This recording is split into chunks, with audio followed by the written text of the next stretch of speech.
सभी को जय माता दी दोस्तों। आज हम डिस्कस करेंगे एचडीएफसी बैंक के Q1 रिजल्ट्स के बारे में। जी हाँ, देखिए क्या होता है, किसी भी कंपनी के लिए या किसी भी बैंक के लिए Q1 रिजल्ट जो होता है बहुत इंपॉर्टेंट मायने रखता है, बहुत इंपॉर्टेंट्स होता है। क्यों इंपॉर्टेंट्स होता है? कहीं Q1 रिजल्ट अच्छा आएगा तो नो डाउट कंपनी के स्टॉक्स में मोमेंटम और तेज़ी देखने को मिल सकता है।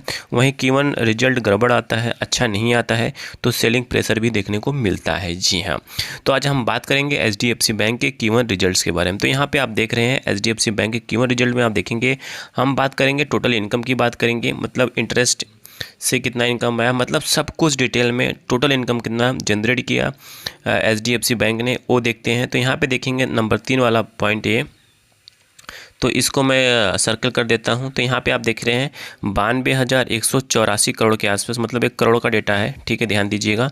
92,184 करोड़ के आसपास का रेवेन्यू जनरेट किया इस क्वार्टर Q1 में।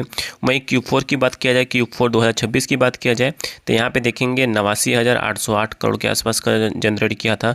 वहीं पिछले साल Q1 2025 की बात किया जाए तो वहाँ पर देखेंगे 99,200 के आसपास जनरेट किया था। मतलब पिछले साल के क्वार्टर से कंपेरिजन करेंगे इस बार क्वार्टर, तो यहाँ पे नंबर कम आता हुआ दिखाई दे रहा है। जी हाँ, तो यहाँ पे रिवेन्यू, ऑपरेशंस, इंटरेस्ट, इनकम सब कुछ लेने के बाद यहाँ पे आप देख रहे हैं कंपनी के इस बार का जो रिवेन्यू और ऑपरेशन से टोटल इनकम में इस बार के क्वार्टर में गिरावट देखने को मिल रहा है। ये चीज़ ध्यान दीजिएगा। ठीक है, पहला पॉइंट। और दूसरा क्या होता है? एनपीए। जी हाँ, जितना अच्छा एनपीए होगा, मतलब जितना कम एनपीए होगा, जितना एनपीए में इम्प्रूवमेंट देखने को मिलेगा, उतना अच्छा कंपनी का स्टॉक या बैंक का स्टॉक माना जाता है।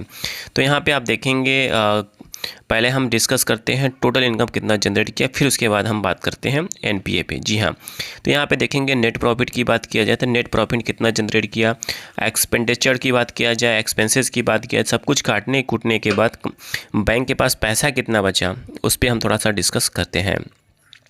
तो इस क्वार्टर में देखेंगे 19,059 के आसपास का कंपनी ने इनकम जनरेट किया टैक्स वैक्स काटने के बाद। ठीक है, और आप एक्सपेंसेस काटने के बाद, जो भी एक्सपेंसेस में आता है, एम्प्लॉय कॉस्ट, अदर कॉस्ट को सब कुछ काटने कूटने के बाद इस बार का जो बचा है 19,059 के आसपास बचा है।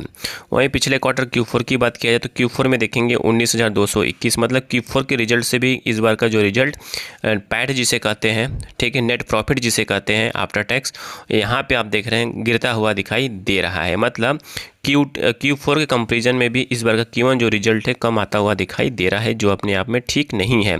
वहीं आप बात करते हैं पिछले साल के सेम क्वार्टर से, मतलब पिछले साल के सेम क्वार्टर से कंपेरिजन करेंगे तो वहाँ पे उछाल देखने को मिल रहा है। ये थोड़ा सा पॉजिटिव सेंटीमेंट आप कह सकते हो, थोड़ा सा पॉजिटिव इंप्रूवमेंट देखने को मिल सकता है। और अब हम बात करते हैं एनपीए मतलब non performing asset. Non performing asset मतलब जितना उस पर बैंक 1 रुपये भी पैसा नहीं कमा रहे हैं तो वहाँ पर नॉन परफॉर्मिंग एसेट हो जाता है। तो यहाँ पे आप ग्रॉस एनपीए देखेंगे तो ग्रॉस एनपीए परसेंटेज में आप देखते हैं तो परसेंटेज में देखेंगे 1.17 के आसपास था। वहीं पिछले साल के सेम क्वार्टर में था 1.40 के आसपास था। जी हाँ, तो पिछले साल के Q1 से कंपेरिजन करेंगे तो इस बार का एनपीए कम होता हुआ दिखाई दे रहा है, जो अपने आप में अच्छा है, ज़बरदस्त है। और वहीं Q4 से कंपेरिजन करेंगे तो Q4 के कंपेरिजन में इस बार का बढ़ता हुआ दिखाई दे रहा है, जो ठीक नहीं है। मतलब ऑल ओवर देखेंगे तो ऑल ओवर जो रिजल्ट है ठीक नहीं है, मेला जुला आप कह सकते हो, ना अच्छा है ना अधिक ख़राब है। तो वो ये सेंटीमेंट कब पता चलेगा, स्टॉक अपना सेंटीमेंट कब बताएगा? जब मार्केट सेशन ओपन होगा, जब ट्रेडिंग सेशन ओपन होगा मंडे के दिन। एचडीएफसी बैंक में भी हमें जो लगता है यहाँ पे नेगेटिव या सेलिंग प्रेशर भी देखने को मिल सकता है। अगेन डिस्क्लेमर के रूप में यहाँ पे बाई सेल का रिकमेंडेशंस नहीं है, जस्ट एजुकेशन पर्पस से इन्फॉर्मेशन को शेयर किया जा रहा है। आई थिंक सारी इन्फॉर्मेशन आपको समझ में आ चुकी होगी। समझ में आ चुकी प्लीज़ लाइक एंड सब्सक्राइब करिएगा, दोस्तों के साथ जरूर शेयर करिएगा। धन्यवाद।